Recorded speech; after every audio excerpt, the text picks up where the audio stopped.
담임 목사님께서 하나님의 임재라는 제목으로 말씀 증거해 주시겠습니다. 우리 믿음의 고백을 하나님께 드림으로 말씀 앞에 나아가도록 하겠습니다. 하나님 나를 사랑하신다. 하나님 내 인생의 크고 비밀한 계획 가지고 계신다. 하나님 오늘도 나와 동행하셔서 그 계획 이루어 주신다. 아멘. 그렇게 될 줄로 믿습니다. 아멘. 여러분은 하나님께서 우리 각 사람을 향해서 소원을 가지고 계시다라고 생각하십니까? 물론 각 사람을 향한 소원이 똑같다라고 말할 수는 없지만 공통적인 소원은 하나님께서 가지고 계시다 싶습니다. 하나님 우리가 구원받기를 기뻐하십니다. 또한 우리가 하나님을 닮아 거룩한 백성 되기도 또한 기뻐하십니다. 근데 이거보다 하나님께서 더 큰 소원을 우리를 향하여 가지고 계시다 생각합니다. 바로 하나님이 우리와 함께 계시는 것입니다. 이것이 하나님의 가장 큰 소원이라고 제가 말씀드리는 이유는 에덴 동산의 존재 때문에 그렇습니다. 사실 하나님께서 세상을 창조하실 때 그분의 보좌는 하늘 위에 있었습니다.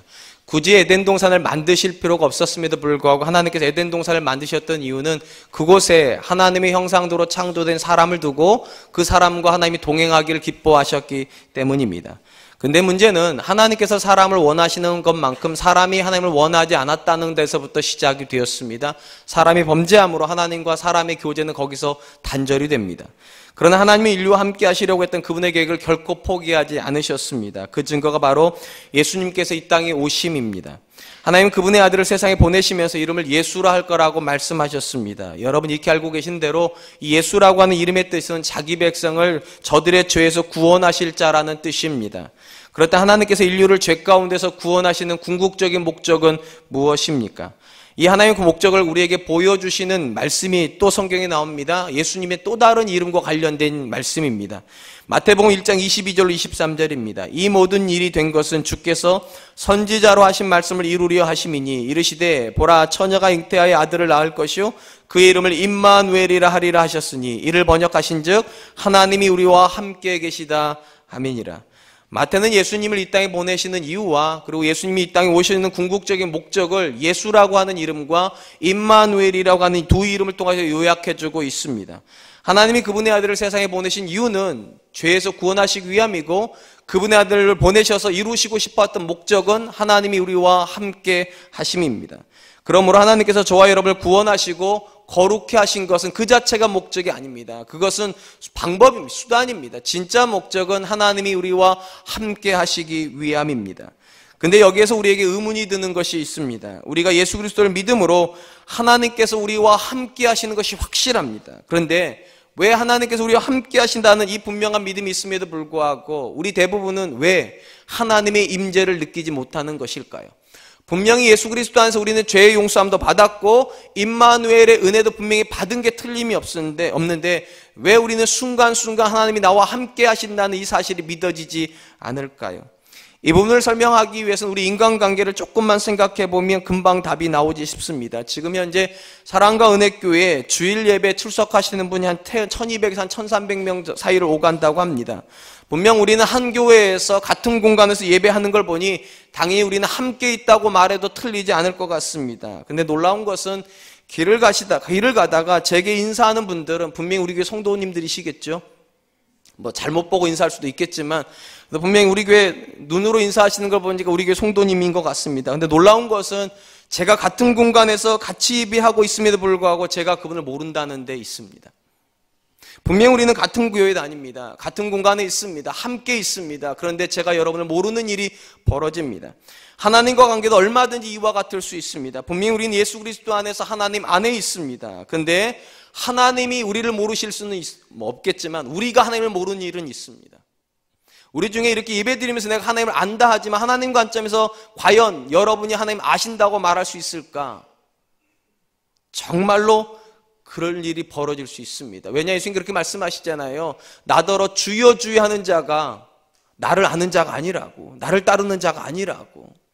그러면 얼마든지 하나님과 우리가 함께 있음에도 불구하고 하나님이 우리를 모른다 하시는 분들이 이 자리에 계십니다.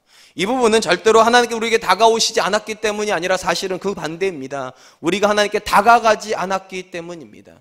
이미 야고보서 4장에서 야고보가 이렇게 말했습니다. 야고보서 4장 8절에 하나님을 가까이 하라 그리하면 너희를 가까이 하시리라. 분명한 사실은 하나님이 나와 함께 하시기 위해서 하나님이 하실 일을 이미 다 하셨다는 것입니다. 그분의 하나밖에 없는 아들을 이 땅에 보내시고 우리를 위해서 죽게 하심으로 우리를 그분께 가까이 오게 하여 주셨습니다. 문제는 우리가 예수님을 믿음으로 하나님과의 교제 울타리 안에 들어가긴 했는데 안에 들어갔다 뿐이지 거기서부터 하나님을 향하여 다가가지를 않으면서 문제가 발생합니다. 저기 보시면 in him, for him, with him이라고 하는 문구가 나옵니다. 이거 제가 2012년 1월 1일 설교할 때 했던 이야기입니다. 그분 안에 있습니다. in him입니다. 근데 왜 with him이 필요합니까? 그분 안에 있지만 그분과 교제하지 않는 사람들이 굉장히 많습니다. 그분하고 아무 상관이 없는 사람들. 그분 안에는 있지만 그럼 하나의 임재는 느낄 수 없는 것입니다. 여러분 혹시 솔직히 한번 스스로에게 대답해 보시기 바랍니다. 여러분 예수님 믿는 이유가 무엇입니까? 혹시 여러분은 천국에 가기 위해서 예수님을 믿으십니까?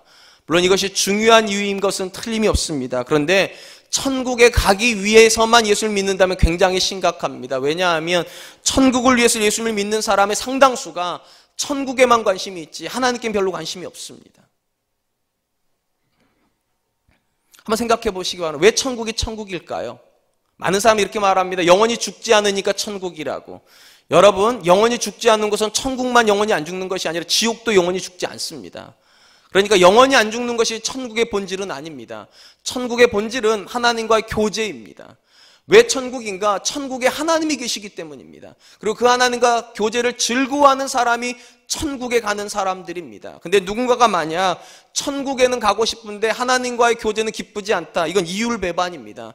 천국에 가야 되는 이유는 절대로 생명과 상관이 없습니다. 사실은 엄밀히 말하면 교제와 깊은 관련이 있습니다. 요한일서에 보면 특별히 사랑의 사도인 요한이 유난히 강조하는 단어 한 단어가 있습니다. 바로 사귐이라고 하는 단어입니다. 요한일서 1장 6절로 7절 만일 우리가 하나님과 사귐이 있다 하고 어두움에 거행하면 거짓말을 하고 진리를 행하지 아니함이거니와 그가 빛 가운데 계신 것 같이 우리도 빛 가운데 행하면 우리가 서로 사귐이 있고 그 아들 예수의 피가 우리를 모든 죄에서 깨끗하게 하실 것이요.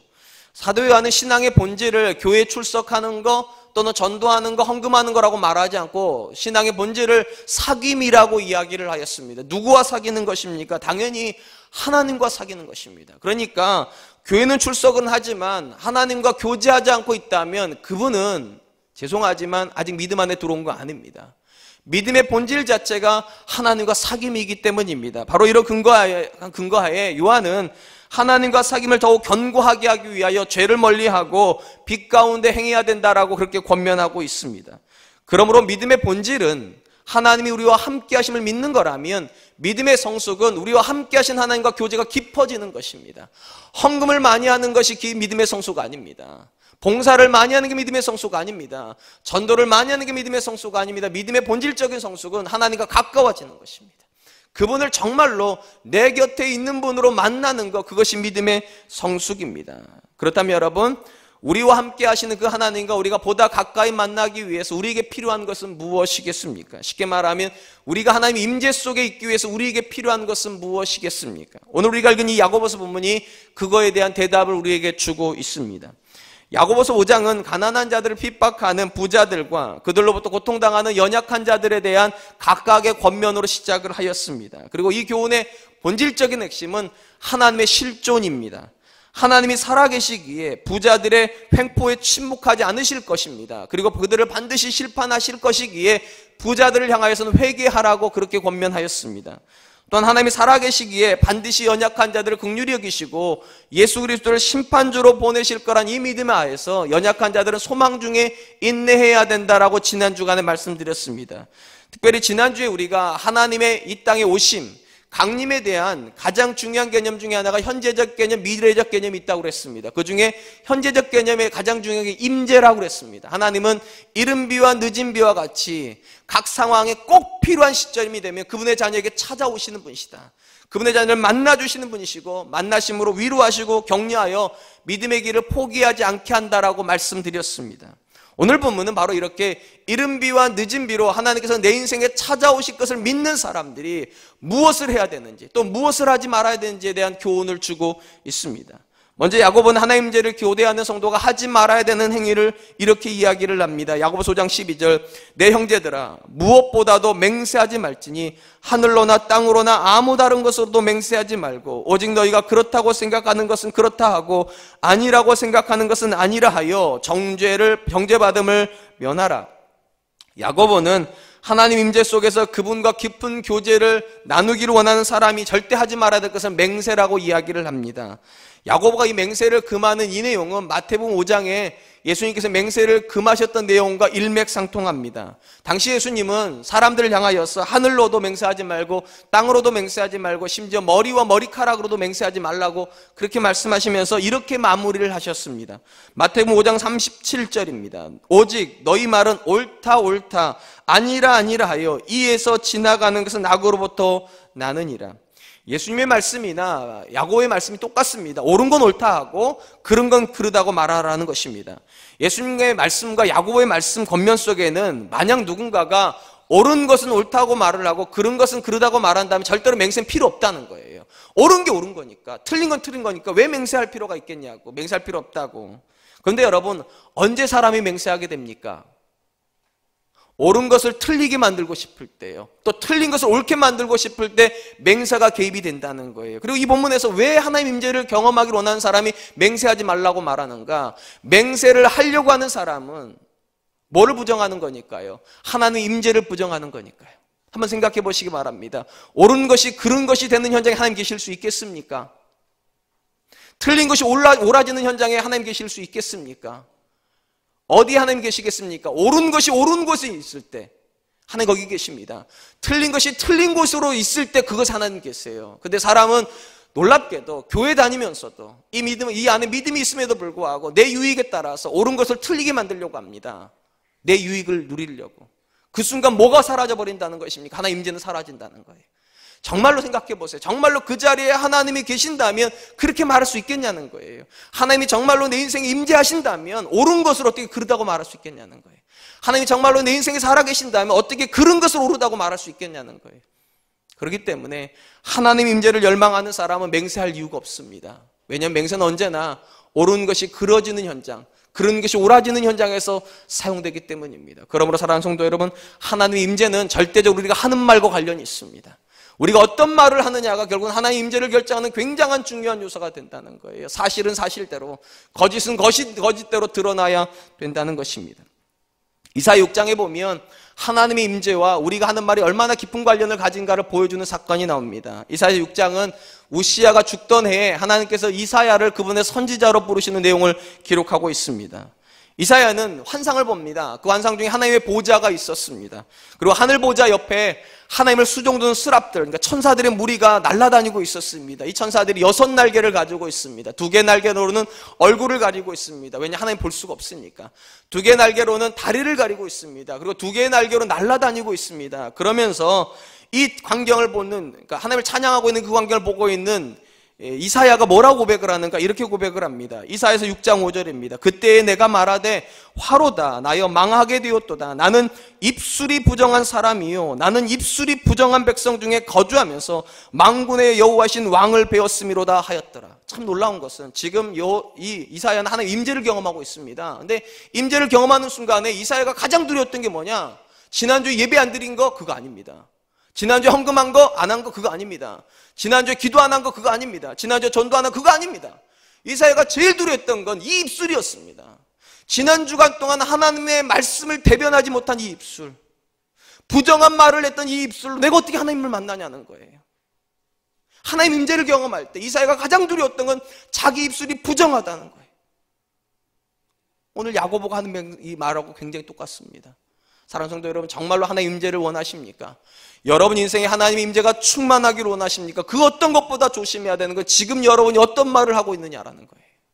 그 입술이 과연 하나님의 임재를 대변할 수 있냐는 거예요. 사실을 사실대로 말하고 있냐는 거예요. 거짓을 거짓으로 이야기하고 있는 거예요. 혹시 풍월로 들은 이야기를 사실처럼 이야기하고 있지는 않습니까? 우리나라 유난히 심한 거 있잖아요. 카더라 통신. 아니면 말고 혹시 그런 이야기하고 계시지는 않습니까? 이사야가 두려웠던 것이 그것입니다. 하나님 임재 앞에 서 보니까 다른 게 두려운 게 아니라 내가 합당하지 못한 말을 하고 살았다는 거, 내가 하나님 기뻐하지 못하는 언어 생활을 하고 살았다는 거, 그게 제일 두려웠다고. 그게 제일 두려웠다고. 이사야가 그 생각을 하고 있었어요. 내 입술이 부정하다고. 내 입술이 부정하다고. 그때 하나님께 어떻게 하셨습니까? 스랍 하나를 보내십니다. 그러면서 숯불을 가져다 그 입술을 지져주세요. 성경에 이렇게 기록을 합니다. 이사야서 6장 6절로 7절. 그때에 그 스랍 중에 하나가 부젓가락으로 제단에서 집은 바 핀 숯을 손에 가지고 내게로 날아와서 그것을 내 입술에 대며 이르되, 보라, 이것이 내 입술에 닿았으니 내 악이 죄하여 졌고 내 죄가 사하여 졌느니라 하더라. 하나님께서 자신의 입술이 자신의 입술이 더러워서 하나님과의 동행이 어렵다라고 생각했던 이사야에게 뭐라고 하시는가? 네 입술이 이제 정결케 되었답니다. 내가 제단 숯불로 내 입술을 정결케 하였다고. 놀라운 것은 여러분, 이런 일은 이사야만 경험한 일은 아닙니다. 여러분, 하나님과 동행을 가장 열망했던 사람이 누굽니까? 성경에 보니까 다윗입니다. 다윗도 이런 이야기를 해요. 시편 141편 3절에 여호와여, 내 입에 파수꾼을 세우시고 내 입술의 문을 지키소서. 내 입술에 파수꾼을 세우시고 내 입술의 문을 지키소서. 왜요? 하나님과 동행에서 가장 본질 중에 하나가 입술이기 때문입니다. 이 입술이 부정하면 하나님이 그 삶에 동행하실 수가 없다는 거예요. 왜 그럴까요? 이 입술로 우리가 복음을 전해야 되잖아요. 이 입술로 우리가 찬송하잖아요. 이 입술로 우리가 기도도 하잖아요. 하나님과 관련된 대부분의 일은 이 입술로부터 시작이 됩니다. 그러니까 입술을 지켜야 돼요. 사랑하는 성도 여러분, 우리가 하나님과 함께 하심을 믿으십니까? 또 하나님께서 여러분의 삶에 순간순간 임재하심을 또한 믿으십니까? 그리고 하나님께서 정말로 여러분 삶 가운데 정말 친근하게 다가오기를 정말로 원하십니까? 정말로 원하신다면 그 어떤 것보다도 입술을 조심하십시오. 우리 입술은 하나님 임재를 반영하는 시금석입니다. 우리 입술에서 어떤 말이 나오는가가 하나님 앞에 진정한 고백이에요. 내가 아무리 마음으로 하나님과 함께하고 싶어도 이 입술이 부정한 언어를 내는 순간 하나님 임재를 원하지 않는 것입니다. 내가 아무리 하나님 앞에 간절한 기도를 드렸을지라도 이 입술에서 부정한 말이 나오는 순간 하나님 임재는 이루어지지 않는다는 것입니다. 그러므로 사랑하는 성도 여러분, 저는 저와 여러분의 입술이 하나님의 임재를 실증적으로 보여주는 간증이 되었으면 좋겠습니다. 하나님 앞에 하나님 살아계심을 인정하여 하나님 내 옆에 있는 것처럼 말해야 될 것입니다. 하나님 내 옆에 있는 것처럼 거짓은 거짓이라고 말해야 될 것이고 사실은 사실이라고 말해야 될 것입니다. 그런 현장 속에 하나님 임재하여 주실 것입니다. 야곱은 하나님의 실존을 인정하여 그분의 임재를 바라는 사람은 맹세하지 않는다라고 말했습니다. 그리고 이어서는 마땅히 해야 될 것에 대한 교훈을 주고 있습니다. 야고보서 5장 13절입니다.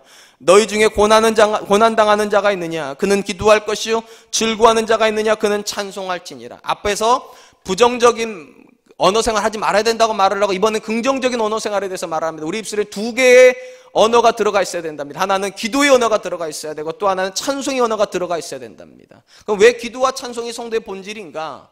이건 어렵지 않습니다. 여러분, 전도서를 읽어보면 전도서 기자가 우리 인생의 본질을 두 단어로 요약을 합니다. 모든 인생은 이 두 단어가 핵심입니다. 하나는 형통이고 또 하나는 공고입니다.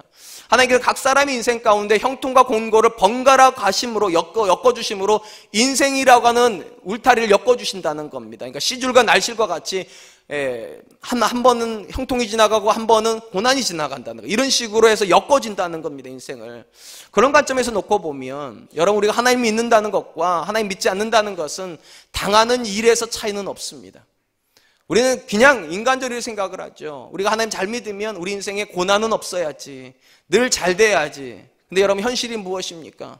예수님 잘 믿는 사람 인생에도 고난은 찾아옵니다. 예수님 안 믿는 사람의 인생에 놀랍게도 형통이 찾아옵니다. 그러니까 무엇이 신앙이고 무엇이 믿음입니까? 당하는 일의 차이는 신앙이 아닙니다. 당하는 일은 똑같습니다.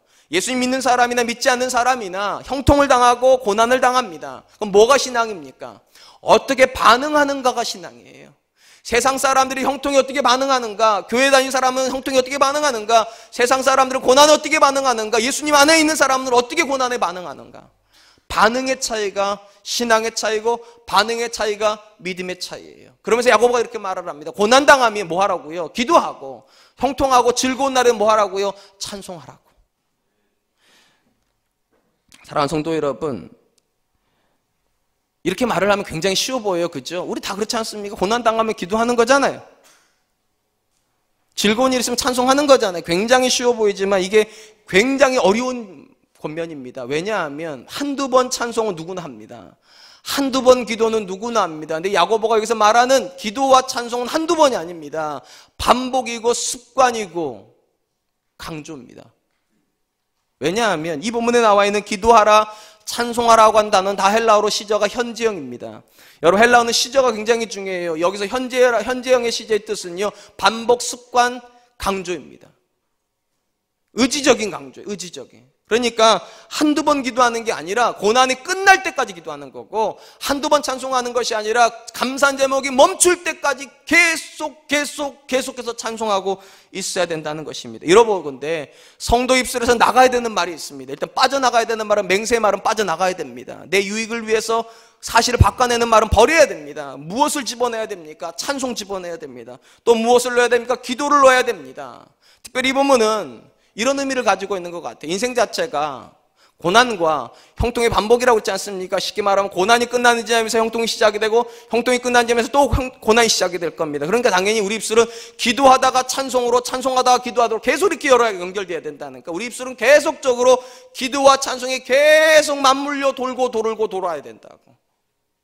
그것이 신앙의 본질이라고 지금 야고보가 이야기하는 것입니다. 특별히 이 본문에서 야고보가 기도해야 된다, 찬송한다 그러고 나서 바로 이어서 기도와 찬송을 부연하지 않고 기도만 부연을 하고 있습니다. 쉽게 말하면 기도와 찬송 중에도 뭐가 더 중요한가?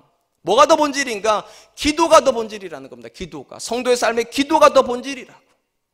왜냐하면 기도해야 어려움 중에도 찬송할 수 있거든요.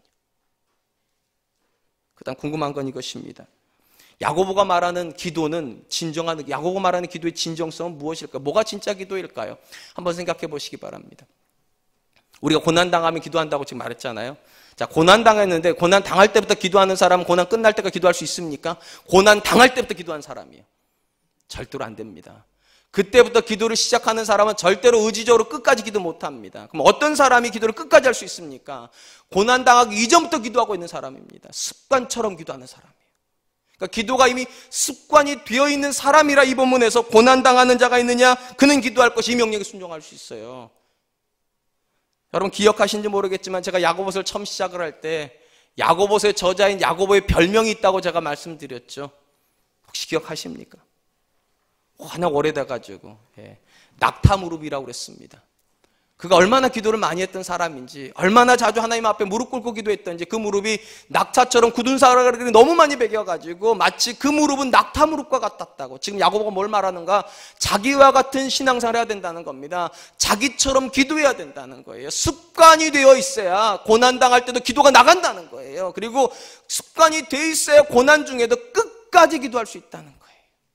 그러면 사랑하는 성도, 이 본문 말씀 오해하지 마세요. 아, 고난이 왔구나, 이제 기도를 시작해야 되는 거 틀려. 이미 늦었어요. 그러면 이미 늦었어요. 어떻게 해야 됩니까? 고난이 오기 이전부터 기도하고 있어야 돼. 그러니까 이 본문에서 기도와 찬송은 맞물려 돌아가는 게 아닙니다. 사실은 두 개가 같은 단어입니다. 사실은 기도와 찬송은 함께 늘 현재형이어야 된다는 거예요. 늘 함께 현재형이어야 된다는 거예요. 그러면 무슨 뜻인가? 고난의 시절에는 더욱 기도 힘쓰고 형통의 시절에는 더욱 찬송 힘쓰는 거지, 두 단어는 늘 같이 맞물려 가야 된다는 거예요. 이렇게 같이요. 그러다 고난이 오면 기도가 앞면으로 나가는 거고, 형통이 오면 찬송이 앞면으로 나가는 거예요. 그게 현재형이에요. 그러므로 사랑하는 성도 여러분, 지금부터 기도하면 이미 늦습니다. 고난이 지금 와있는데 지금부터 하는 기도는 이미 늦었어요. 아니, 지금 형통이십니까? 지금부터 기도를 시작하셔야 돼요. 형통의 시절부터 기도를 하고 있어야 고난의 시절을 만나도 절대로 기도가 포기되지 않는다는 것입니다. 성도가 고난과 기도가, 성도에게 고난과 기도가 이렇게 맞물려 있다는 걸 우리에게 잘 보여주시는 대목은 마태복음 4장에 나오는 예수님의 시험의 장면이 아닌가 싶습니다. 특별히 우리가 성경 읽을 때 가장 유심히 읽어야 될 것은 사건의 전후 배경입니다. 그리고 전환이 가장 중요합니다. 우리는 일반적으로 마태복음 4장에서 가장 중심으로 생각하는 예수님이 어떻게 시험을 이기셨는가, 이 부분입니다. 예수님께서 그 시험 당할 때 어떤 말씀을 하셨는가, 어떤 일이 벌어졌는가, 이런 거지만 사실은 마태복음 4장에서 가장 중요한 건 예수님께서 그냥 시험 당하신 것이 아니라 준비를 하시고 시험 당하셨다는 내용입니다. 그래서 4장 1절고 2절은 예수님이 어떻게 준비하셨는가에 대한 내용이고, 4장 3절부터 11절은 어떻게 시험을 이기셨는가예요. 특별히 제가 오늘 여러분에게 소개하려고 하는 예수님의 준비 과정입니다. 마태복음 4장 1절로 2절. 그때에 예수께서 성령에 이끌리어 마귀에게 시험 받으러 광야로 나가사 40일을 밤낮으로 금식하신 후에 줄이신지라. 그리고 나서 시험 당하세요. 쉽게 말하면 하나님께서 예수님을 시험 현장에 그냥 보내신 것이 아니라 40일 전에 미리 예수님을 광야에 보내놓고 어떻게 하셨다고? 준비시키셨다는 거예요. 어떤 준비요? 금식함으로 기도의 준비를 시키셨다는 거예요. 그리고 나니까 사단이 3개의 질문으로 아무리 시험을 해도 예수님 흔들리지 않아요. 요동하지 않아요. 왜요? 준비를 하셨잖아요. 기도의 준비가 있었기 때문에 이기신 거예요. 예수님이라 이기신 게 아니에요. 예수님도 기도하셨기 때문에 이기신 거예요. 그 다음에 여러분 질문 하나 드리고 싶습니다. 여러분은 어떤 준비를 하고 사십니까? 지금 여러분 인생에 형통의 시절이 왔다고 하여 고난이 안 올까요? 지금 너무 좋기 때문에 우리 인생에 고난은 면제되어 있을까요? 아니죠. 솔로몬이 뭐라고 말했습니까? 형통과 고난은 반복되는 거라고. 지금 야고보도 말하잖아요. 성도라고 해서 고난이 면제되지 않는다고 얘기하잖아요. 지금까 쉽게 말하면 지금 형통이면 뭐 하고 있어야 된다는 겁니까? 기도의 예열을 하고 있어야 된다는 거. 곧 있으면 고난이 올 거니까. 기도 예열을 하고 있다 고난의 시절이 들어가면 이제부터 본격적인 기도로 시작이 돼야 돼요. 그러면 사랑하는 성도 여러분, 똑같은 고난이 똑같은 결과를 가져오지 않습니다. 준비하고 있는 고난과 준비 없이 맞이하는 고난은 전혀 다른 고난이 될 거예요. 준비하지 않고 온 고난도 지나가긴 할 겁니다. 지나가긴 할 거예요. 우리가 흔히 그런 말을 하잖아요. 이 또한 지나가리라. 맞아요. 지나는 가요. 근데 여러분 흔적은 안 남아요. 그런 고난은요. 어떤 흔적이? 하나님 임재의 흔적은 안 남아요. 근데 기도함으로 지나가는 고난은요. 하나님 임재의 흔적이 남아요. 하나님이 이렇게 도우시는구나. 하나님이 이렇게 힘주시는구나. 제가 자주 말씀드리잖아요. 고난은 지나가라고 준 게 아니라니까요. 고난은 경험하라고 주는 거예요. 누구를요? 하나님을 경험하라고. 근데 우리는 자꾸만 지나가려고만 해요. 꾹 참으면 지나간다 생각해요. 그건 세상에 있는 고난이에요. 그건 지나갈 거예요. 그건. 하나님의 임재를 경험하고 싶으십니까? 고난 중에 찾아오신 하나님을 정말로 경험하고 싶으십니까? 준비하셔야 돼요. 기도가 늘 습관처럼 되어 있어야 돼요. 그러다가 하나님 고난을 주시면 그 현장에서 또 이 고난 속에 하나님을 만나고 해서 열정적으로 기도할 때 하나님께서 찾아와 주실 줄로 믿습니다. 사랑하는 성도 여러분, 우리에게 기도는 습관입니까? 아니면 고난당하면 어쩔 수 없이 해야 되는 연례 행사입니까? 물론 우리가 시험당하는 순간 기도해도 뭐 어느 정도는 기도할 수 있을 것입니다. 그러나 이 본문이 우리에게 주는 도전은 그것입니다. 기도가 습관이어야 된다고. 습관처럼 늘 현재형으로 진행되고 있어야 된다고. 우리 사랑과 은혜교회가 그런 교회 되었으면 정말로 좋겠습니다. 굉장히 안타까운 것은 한국교회가 여전히 저력이 있습니다. 여전히요. 여전히 많은 성도들이 다니고 여전히 많은 교회가 있으며 여전히 한국교회 성도들은 열심입니다. 근데 달라진 건 하나가 있습니다. 기도하지 않습니다. 참 아이러니하게 여전히 똑똑한 사람들도 많고 여전히 열정적인 사람도 많은데 기도하지 않습니다. 왜요? 한국교회가 너무 부자예요.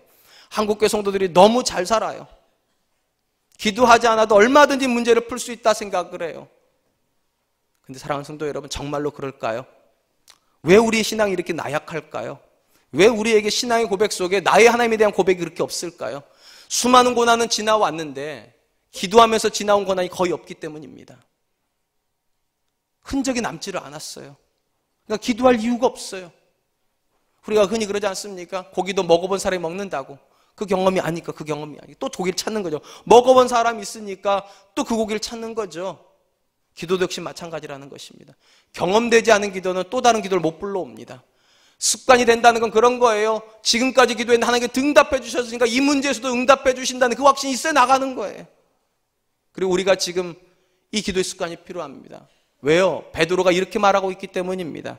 베드로전서 5장 8절 근신하라 깨어라 너희 대적 마귀가 우는 사자같이 두루 다니며 삼킬 자를 찾느니라. 이 깨어라고 하는 말이 중요해요. 깨어있다는 말은 대부분 기도와 관련이 있습니다. 왜 우리가 기도해야 되는가? 마귀가 잠자지 않으니까요.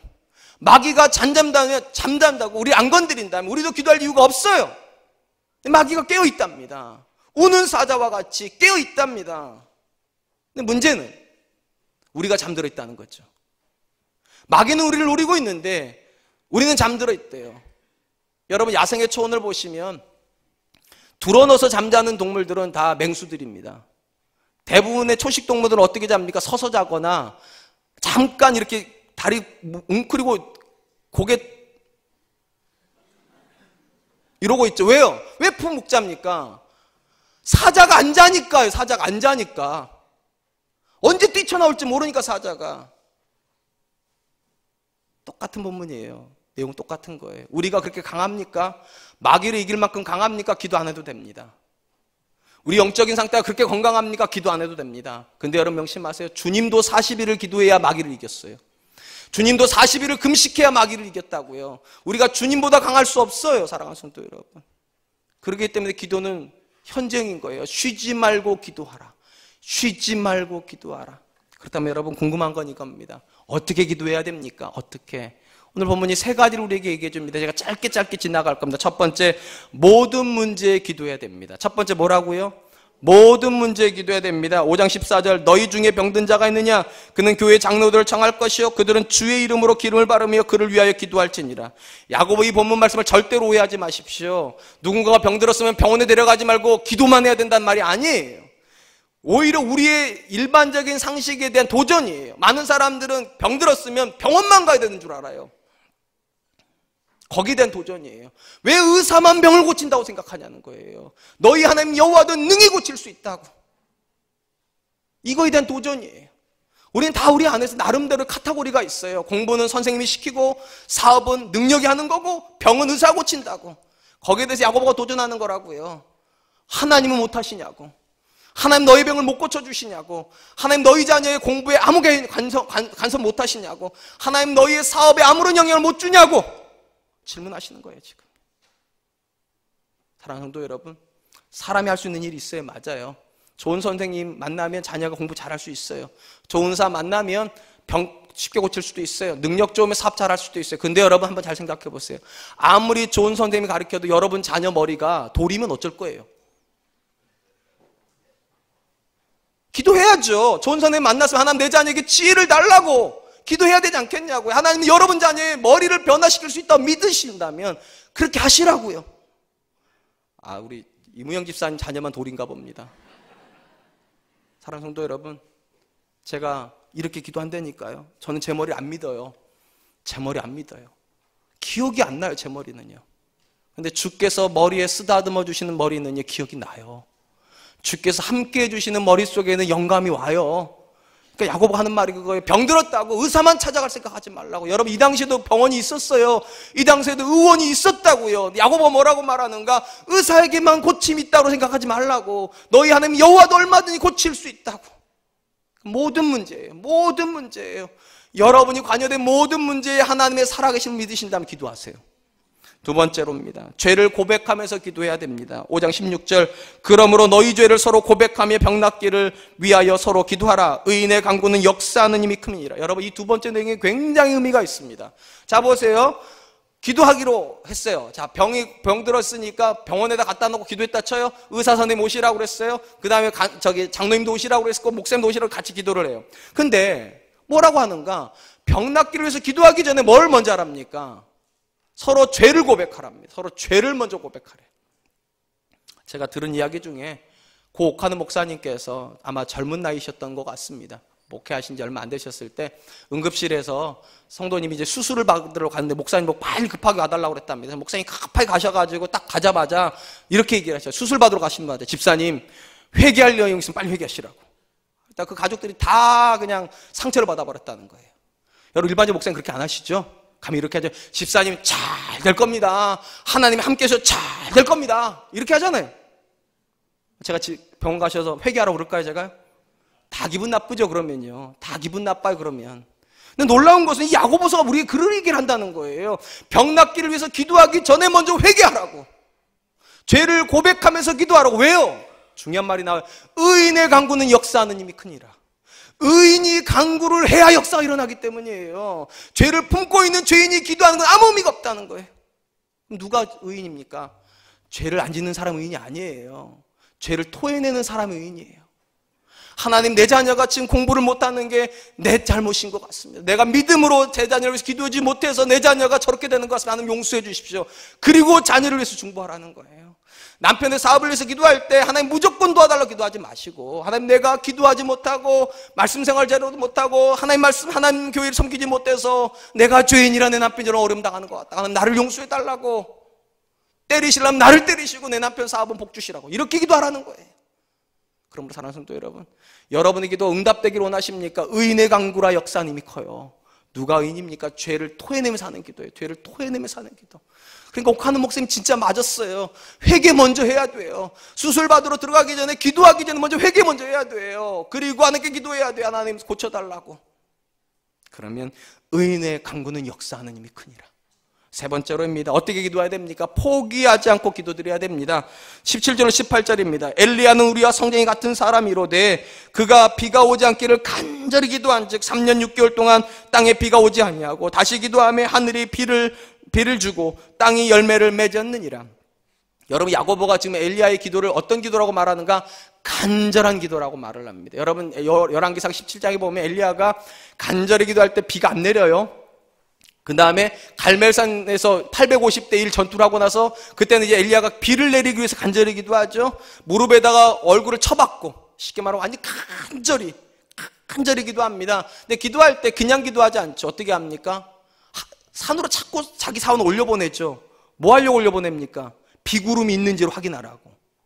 기도하면서 올려보내고 기도하면서 올려보내고 기도하면서 올려보내고 몇 번 올려보냈다고 되어 있습니까? 성경에 7번 올려보냈답니다. 일반적으로 여러분 7이라고 하는 숫자가 유대인들이 가지는 개념이 무엇입니까? 완전입니다. 완전. 그러니까 쉽게 말하면 그 본문이 강조하는 건 7번 올려보냈다는 뜻이 아니에요. 뭘 강조하는가? 비가 올 때까지 올려보냈다는 거예요. 비가 올 때까지. 그러니까 여러분, 엘리야의 기도가 왜 응답됐습니까? 비가 올 때까지 기도했으니까요. 그게 응답된 거예요. 제 질문 하나 드릴게요. 여러분의 기도가 왜 응답이 안 됐을까요? 포기했으니까요. 야고보가 하는 말이 그거예요. 포기했으니까요. 응답될 때까지 기도하는 건데, 쉬지 않고 기도하는 거니까 응답될 때까지 기도해야 되는데 우리는 기도하다가 포기를 해버린다는 거예요. 너무 쉽게 생각하니까. 이쯤 되면 응답하셨어야 되는데, 이쯤 되면 하는 뜻이 이루어졌어야 되는데 우리는 포기해버려요. 엘리야는 어떻게 기도했다고요? 완전히 기도했답니다. 완전히요. 비가 올 때까지 올려보냈다예요. 쉽게 말하면요. 사환이 7번 올라간 게 아니에요. 100번도 올려보낼 수 있어요. 뭐 할 때까지? 비가 올 때까지요. 사랑하는 성도 여러분, 여러분 자녀에게 하나님께서 복 주시길 원하십니까? 얼마나 기도하세요 그러면요? 어떻게 기도하실래요? 복 받을 때까지 기도하라는 거예요. 여러분 남편의 사업이 잘 되기를 원하십니까? 언제까지 기도하실래요? 복 받을 때까지요. 여러분의 병이 낫기를 기도하시겠습니까? 언제까지 기도하실래요? 나을 때까지요. 여러분 자녀가 대학교 가기를 원하십니까? 언제까지 들어갈 때까지. 아멘 안 하는 거 보니까 다 대학 보내셨나 봐요. 사랑하는 성도 여러분, 기도하세요. 어떻게 기도해야 됩니까? 모든 문제에 기도하세요. 어떻게 기도합니까? 죄를 토해내면서 기도하세요. 어떻게 기도합니까? 포기하지 말고 기도하세요. 그런 자에게 하나님께서 반드시 임재해 주실 줄로 믿습니다. 이제 말씀 맺겠습니다. 성경은 하나님께서 예수 그리스도 안에서 우리와 함께 하신다고 분명히 약속하셨습니다. 근데 문제는 우리가 그 임재를, 믿음에도 불구하고 임재를 경험하지 못한다는 거예요. 왜 경험하지 못합니까? 가장 큰 문제가 입술에 있습니다. 버려야 될 말을 안 버리고 있으면 임재가 일어나지 않아요. 거짓을 버리세요. 잘못된 것을 사실인 것처럼 그렇게 말하지 마세요. 그리고 입술에다 채우세요. 찬송을 채우세요. 입술에다 기도를 채우세요. 특별히 야고보가 강조한 건 기도예요. 기도가 드려져야 된다고 하나님께. 그래야 하나님 임재를 경험한다고. 어떻게 기도해야 됩니까? 3가지로 말씀드렸잖아요. 모든 문제에 그분이 일하실 수 있다고 믿고 기도하세요. 두 번째, 죄를 토해내면서 기도하세요. 의인의 강구하여 역사하는 힘이 크니라. 세 번째, 끝까지 기도하세요. 반드시 그분이 오신다. 반드시 하나님께서 내 자녀, 우리 가정, 우리 교회, 우리나라 만져주신다. 이 믿음 가지고 기도하면 저는 믿습니다. 오늘도 엘리야에게 비로 찾아와 주신 하나님, 농부에게 이른 비와 늦은 비로 찾아오신 하나님, 오늘도 우리 기도 가운데도 찾아와 주실 줄로 믿습니다. 그 은혜가 있기를 주님의 이름으로 축원드리겠습니다. 이제 우리 하나님께 찬양할 텐데요, 임재라고 하는 찬양입니다. 하늘의 문을 여소서 이 찬양이에요. 여러분 이 가사를 보면 2가지가 드려질 때 임재가 일어난다고 이 찬양도 기도합니다. 찬양도 고백을 해요. 이렇게 되어 있어요. 주를 향한 노래가 꺼지지 않으니, 이게 첫 번째 고백이고, 두 번째, 기도의 향기가 하늘에 닿으니. 오늘 야고보랑 똑같아요. 찬송이 끝까지 드려지고 기도가 끝까지 드려질 때 하나님 이곳에 임재하여 주소서. 사랑하는 성도, 이 찬양 드리면서 하나님, 제가 하나님 앞에 찬양의 고백을 끝까지 드리겠습니다. 기도의 고백으로 끝까지 하나님께 나아가겠사오니 하나님, 내 인생에도 우리 자녀, 우리 가정, 우리 교회도 임재하여 주시옵소서. 그 마음 담아 이 찬양 드리도록 하겠습니다. 하늘의 문을 여소서. 이곳을 주목하소서. 이곳을 주목하소서. 주를 향한 노래가 꺼지지 않으니. 하늘을 열고 보소서. 이곳에 임재하소서. 이곳에 임재하소서. 주님을 기다립니다. 기도의 향기가 하늘에 닿으니 주여 임재하소서. 주여 임재하여 주소서. 이곳에 오셔서 이곳에 오셔서 이곳에 앉으소서. 이곳에서 드리는 예배를 받으소서. 주님의 이름이 주님의 이름만이 오직 주의 이름만 이곳에 있습니다. 하늘의 문을 여소서. 하늘의 문을 여소서. 이곳을 주목하소서. 이곳을 주목하소서. 주를 향한 노래가 꺼지지 않으니 하늘을 열고 보소서. 하늘을 열고 보소서. 이곳에 임재하소서. 이곳에 임재하소서. 주님을 기다립니다. 기도의 향기가 하늘에 닿으니 주여 임재하여 주소서. 주여 임재하여 주소서. 이곳에 오셔서 이곳에 오셔서 이곳에 앉으소서. 이곳에서 드리는 예배를 받으소서. 주님의 이름만이 오직 주의 이름만 이곳에 있습니다. 이곳에 오셔서 이곳에 앉으소서. 이곳에서 드리는 기도를 받으소서. 예배를 받으소서. 주님의 이름만이 오직 주의 이름만 이곳에 있습니다. 사랑하는 성도 여러분, 신앙생활하는 사람들 중에 하나님의 임재를 싫어하는 사람은 아무도 없습니다. 하나님께서 자녀를 만나주시고 하나님께 가정을 만나주시고 하나님 교회를 만나주시고 원하지 않는 사람 아무도 없습니다. 그런데 다 그걸 원하면서도 그 입술에서 부정을 버리는 사람은 적습니다. 그 입술에 기도를 채우는 사람은 적습니다.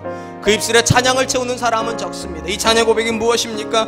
주를 향한 노래가 꺼지지 않고 하나님을 향해서 드리는 기도의 향기가 하늘에 닿을 때까지 기도하고 찬송하고 있기에 그들이 요청합니다. 하나님 이곳에 임재해달라고, 내 자녀에게 임재해달라고, 우리 교회 임재해달라고. 하나님 이 시간에 기도합시다. 하나님, 제가 지금까지 찬송도 하지 않고 지금까지 기도도 하지 않으면서 하나님께서 내 인생에 찾아오기를 열망했다면 이 시간 나를 용서하여 주시옵소서. 하나님, 내 입술에서 부정적인 언어를 버리지 않고 하나님 임재를 기도했다면 용서하여 주시고, 하나님 내 입술에서 언어가 달라지게 하여 주시고 기도하게 하여 주시고 찬송하게 하여 주시옵소서. 무엇보다도 기도할 때 모든 문제에 기도하고 회개하며 기도하며 끝까지 기도하는 사람 되게 하여 주시옵소서. 우리 같이 한번 기도하도록 하겠습니다. 기도하겠습니다. 하나님 아버지, 하나님 감사합니다. 이 시간 하나님 임재 앞에 서서 하나님 우리를 만져주시기를, 우리의 삶의 현장에 하나님 찾아와 주시기를 간절히 기도하고 간절히 예배하오니 하나님 이 시간 우리 가운데 오시옵소서. 특별히 하나님